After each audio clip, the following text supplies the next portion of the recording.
simplicity. It's strictly a two-seater. It's got a hardtop coupe. It is a inline six flathead valve design, and it is 217.8 cubic inches. And in modern day terms, they didn't use liters back then, but that would be the equivalent of 3.6 liters. And I did check the interior and the exterior and under the hood have been fully restored. But yes, back then, a fully loaded Plymouth Concord only got 98 horsepower, which is probably very surprising if you know modern day horsepower. But let's take a good side profile here.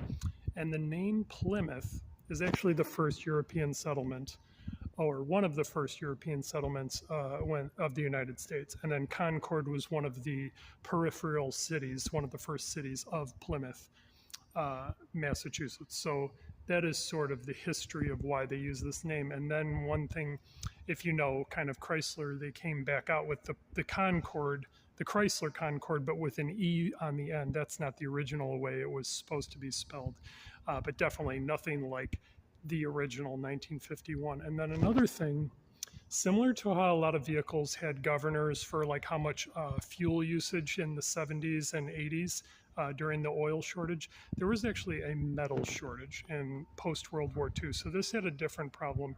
There was a shortage of metal. So these vehicles are classified as either partial metal vehicles, which I would imagine the remainder would be like fiberglass or plastic body, and then full metal. So that's the only thing I can't confirm. These vehicles obviously don't come with window stickers. Some of them list exactly what exactly was done to it, and they have all the documentation. So I can't confirm if this is a full metal Concorde. I just judging by the body, it looks very close. I would imagine those wheel arches in the back, very possible those might not be metal. Let's take that's metal. So this is very possibly a full metal, fully restored 1951 Plymouth Concord. And you will love the interior on this because it has sort of, I wouldn't call it a marble finish. So if you touch this, it's got that sort of, if you've ever sat in a Lincoln before, it's got that sort of, fake marble wood interior.